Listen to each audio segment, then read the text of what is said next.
Magandang araw sa ating mga senior citizen. Isang magandang balita para sa atin ang umuusad na pagtalakay ng Senado sa Universal Social Pension Bill. Dahil dito, nalalaman na nila sa pakikipagtulungan ng Department of Budget of Management at DSWD ang pag-aalokasyon ng budget sa naturang bill kung ito'y maisa sa batas ngayong taon.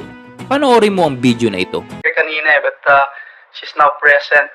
Thank you, Senator Nancy, for joining us.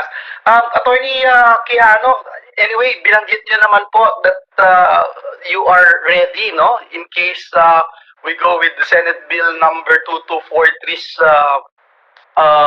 intention, yung transferring from DSWD to National Commission of Senior Citizens, yung pag-distribute nito, no, within 3 years from effectivity of the act, yun yung nakalagay dito sa 2243. Now, I just wanted to ask how equipped is NCSC to implement the social pension, and how will the commission handle the concerns arising from the distribution of the social pension.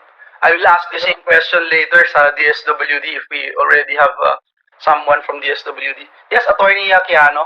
Your Honor, judging from our observations in the field, the distribution of the social pension, which right now is still being done face-to-face in most of the times, could be resolved in a manner that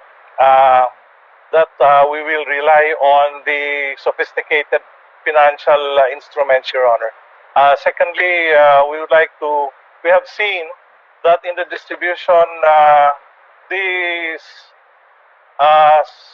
special disbursing officers, the SDOs, comes from the regular officers of the SWD.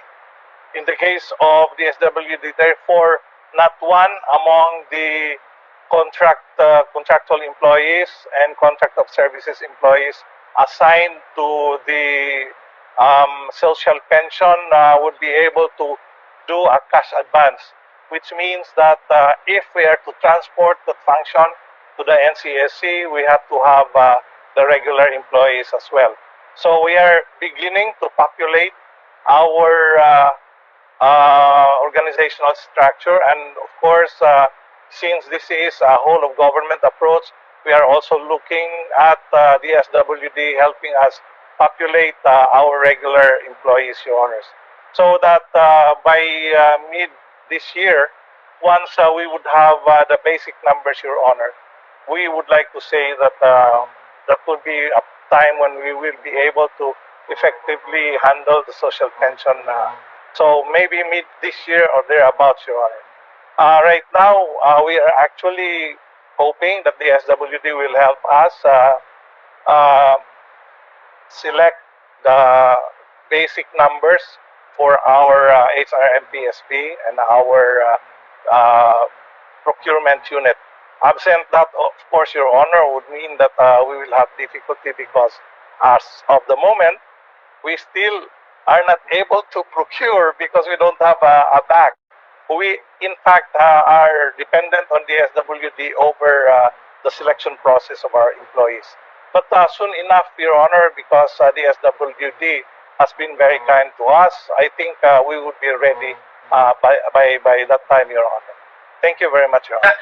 Thank you, Attorney. No, just a follow-up question, because I was looking at the data. For example, last year, the target beneficiaries last year is 3.8 million, 3.835 million. The actual beneficiaries only 3.339, which is 87%. And given the administrative task of the distribution of social pension, what would be the plan of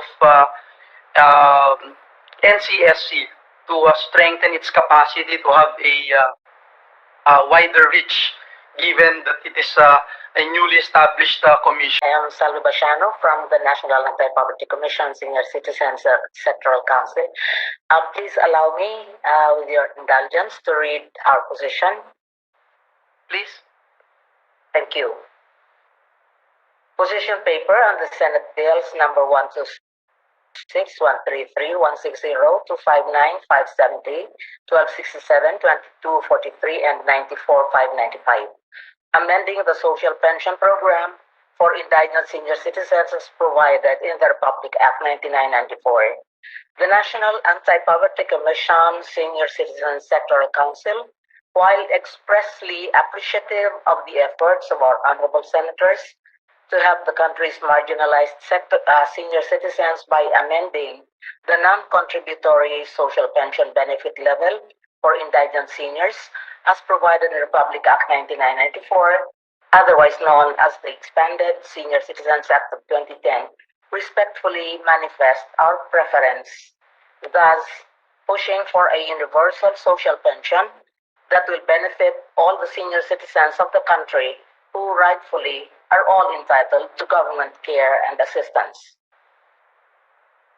In constant consultation with our constituents spread nationwide, it is our position that the systemic ills encountered throughout the duration of the social pension program implementation from the year 2011 to 2021 cannot be corrected just by increasing the amount of the pension benefits.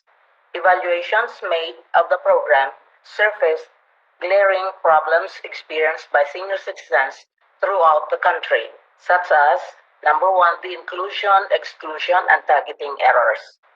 Since the targeting and selection of beneficiaries is based on the subjective assessment or appraisal of the implementer, misinterpretations of the criteria and other personal factors such as kinship, politics, relationships resulted in exclusion and of unqualified younger, healthier, and more affluent seniors, and the exclusion of qualified beneficiaries from the program.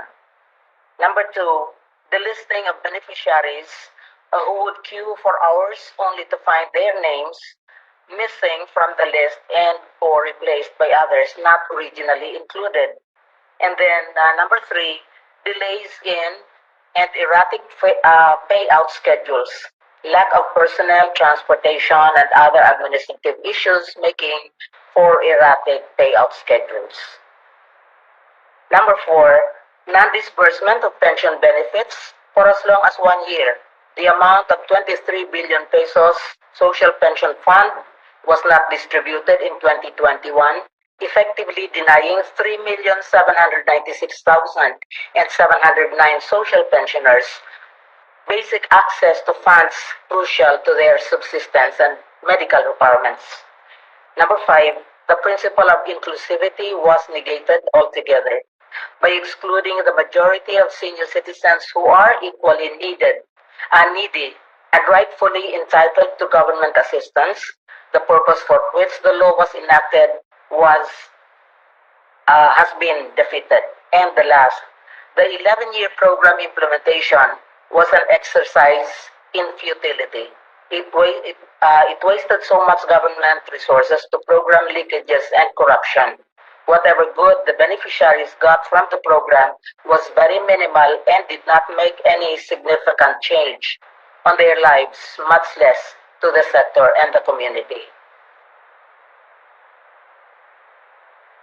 Therefore, instead of just increasing the pension benefit from 500 pesos to 1,000 pesos per month for the same small segment of the senior citizens population, and actually just replicating the same flaws in its implementation, we respectfully urge your honors to legislate a 1,500 peso universal social pension that will truly help uplift the lives and improve the welfare of all Filipino seniors. The rationale of which are as follows. Universal social pension programs have no targeting errors, as every person 60 years old and above are deemed qualified. It is rights-based, and everyone gets to enjoy what the government offers to the constituents, whatever their status may be. While at a glance, it is deemed costly because of the total coverage, it actually generates much savings as it eliminates issues on lack of personnel, transportation, and risks that are attendant to transport and handling of money. Digital banking could be employed, saving much time, administrative costs, and corruption is less likely to happen. What is saved from efficient implementation can be added to pension fund to accommodate more beneficiaries.